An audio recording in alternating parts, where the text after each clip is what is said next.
Right, మొత్తానికి BC కోటాకు తెలంగాణలో హైకోర్టులో లైన్ క్లియర్ కాబోతోందా? ప్రస్తుతం తెలంగాణ వ్యాప్తంగా ఉత్కంఠ నడుస్తోంది. మొత్తం రాష్ట్రం మొత్తం కూడా టీవీల కతుక్కొని చూస్తున్నారు. తెలంగాణ హైకోర్టులో జీవో నెంబర్ 9కు వ్యతిరేకంగా పిటిషన్లు దాఖలయ్యాయి. జీవోను సమర్థిస్తూ ఇంప్లీడ్ పిటిషన్లు కూడా వేశారు. ఆల్మోస్ట్ 150 ఇంప్లీడ్ పిటిషన్లు వేయడం జరిగింది జీవోను సమర్థిస్తూ. సో బుధవారం హోరాహోరీగా వాదనలు జరగడం, స్థానిక సంస్థల ఎన్నికలను నిలిపివేతకు హైకోర్టు సుముఖత వ్యక్తం చేయకపోవడంతో ఇప్పుడు ఈరోజు 2:15 మొదలైనటువంటి విచారణ ఎలా ఉండబోతోంది అన్నది ఒక ఉత్కంఠ మాత్రం కల్పిస్తోంది. చీఫ్ జస్టిస్ అపరేష్ కుమార్ సింగ్ అట్లాగే జస్టిస్ మొయినుద్దీన్ ధర్మాసనం విచారణ చేపట్టింది. సో దీంట్లో ప్రధానంగా బీసీలకు ఎంపరికల్ డాటా ఉంది 42% రిజర్వేషన్ సంబంధించి. మోరోవర్ ఈ సర్వే బిల్లు కాపీని కూడా కోర్టుకు సమర్పించారు. ఏ పార్టీ కూడా అభ్యంతరం చెప్పలేదంటూ కూడా అడ్వకేట్ జనరల్ సుదర్శన్ రెడ్డి ప్రభుత్వం తరపున వాదిస్తున్నారు. సో అసెంబ్లీ నిర్ణయం ప్రకారమే సర్వే చేయడం జరిగింది. ఆ సర్వేను కూడా 60 రోజుల్లో పూర్తి చేసినాం. 57.6% బీసీలు ఉన్నట్టుగా తేల్చడం జరిగింది. అసెంబ్లీ ఏకగ్రీవంగా ఆమోదించిందంటేనే ఇది ప్రజలు ఆమోదించినట్టుగా భావించాలంటూ కూడా అసెంబ్లీ ఏకగ్రీవ తీర్మానాన్ని ప్రజల నిర్ణయంగా మార్చాలి, ప్రజల నిర్ణయంగా చూడాలంటూ కూడా కోర్టుకు చెప్తున్నారు. జూలై 26న కూడా ఈ బిల్లుకు సంబంధించి రాష్ట్రపతికి పంపించడం జరిగింది. సర్వే బిల్లు మొత్తానికైతే కోర్టులో విచారణ నడుస్తోంది. అయితే ఇందులో ఇంకా కొన్ని వాదనలు కూడా బలంగా వినిపిస్తున్నాయి. ఒకవేళ ఈ తీర్పు కనుక బీసీలకు అనుకూలంగా 42% రాకపోతే ఇక రాష్ట్ర వ్యాప్తంగా ఉద్యమం చేస్తాం, మరొక తెలంగాణ ఉద్యమాన్ని చూస్తారు, ఖచ్చితంగా రంగంలోకి దిగుతాం, అగ్నిగుండంగా మారుస్తామంటూ కూడా ఇప్పటికే బీసీ సంఘాల నాయకులు నిన్నటి నుంచి కూడా రాష్ట్రంలో ఉన్నటువంటి అనేక బీసీ సంఘాలన్నీ కూడా కోర్టు దగ్గరికి చేరుకుంటున్నాయి. నిన్న ఉదయం నుంచి సాయంత్రం వరకు కూడా కోర్టు దగ్గరే ఉన్నాయి. సో ఈ రోజు కూడా మధ్యాహ్నం నుంచి కోర్టుకు చేరుకుంటున్నారు. అటు ఆర్ కృష్ణయ్య కానీ, నిన్న తీర్మానం మల్లన్న కానీ, వీళ్ళంతా కూడా ఇంప్లీట్ పిటిషన్లు వేసిన వాళ్ళే ఖచ్చితంగా బీసీలకు రాజ్యాంగ ప్రకారం హక్కుగా రావాల్సినటువంటి 42% రిజర్వేషన్లు వస్తాయి. కోర్టులు పెట్టినటువంటి ఈ క్యాప్ ఏదైతే ఉందో ఇది కేవలం కోర్టులు మాత్రమే పెట్టింది, రాజ్యాంగంలో అది లేదు. మా రిజర్వేషన్లు మాకు కావాలి, మేమెంతో మాకు కావాలంటూ కూడా డిమాండ్స్ వేస్తున్నారు. సో ఇప్పటికే తెలంగాణలో 134 కులాలు ఉంటే అందులో 80 కులాలు ఇప్పటి వరకు కనీసం స్థానిక సంస్థల్లో కానీ, గ్రామ పంచాయతీ కానీ ప్రెసిడెంట్గా పోటీ చేసినటువంటి దాఖలాలు కూడా లేవు.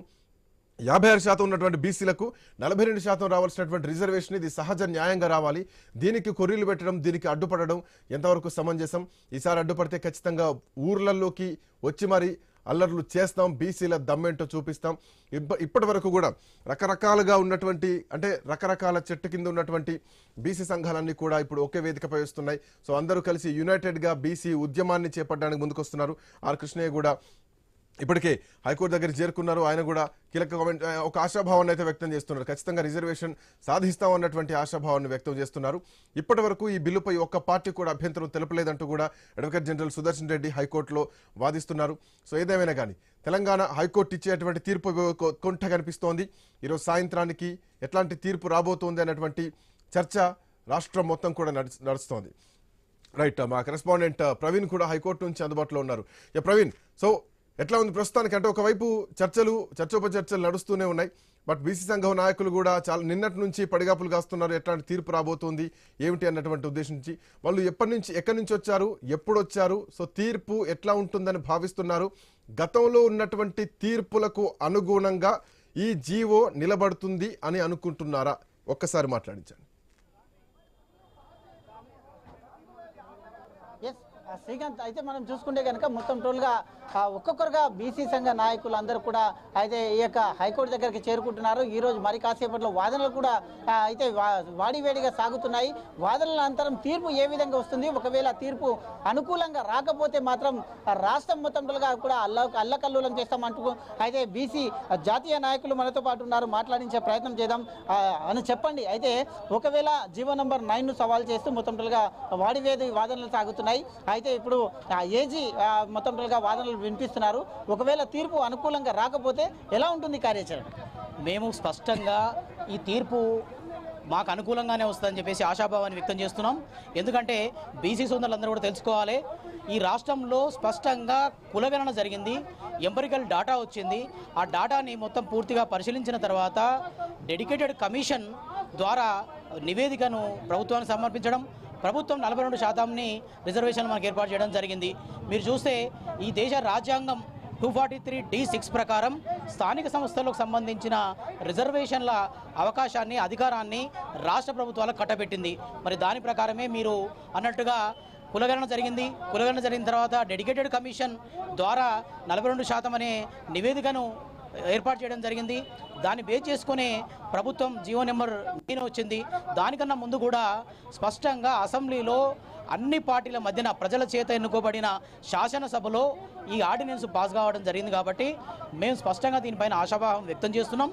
మేము మా ఆధిపత్య కులాల సోదరులకు కూడా ఒకటే చెప్తున్నాం, మేము ఏ రోజు కూడా మీరు అనుభవిస్తున్న ఈడబ్ల్యూఎస్ రిజర్వేషన్లు వాస్తవానికి ఈ దేశంలో అమలు కోసం ఎవరు రోడ్డు పాపన పోలేదు, ఎవరు కూడా ఏ ఉద్యమాలు చేయలేదు. కానీ 10% లోపు ఉన్న ఆధిపత్యాల కులాలకు 10% ఈడబ్ల్యూఎస్ రిజర్వేషన్లు ఇవ్వడం జరిగింది. మరి ఆ సందర్భంలో కూడా ఈ దేశంలో ఉన్న బీసీ బిడ్డలు ఎవరు కూడా మిమ్మల్ని అబ్జెక్షన్ చేయలేదు, మీకు ఎవరు కూడా అడ్డు చెప్పలేదు.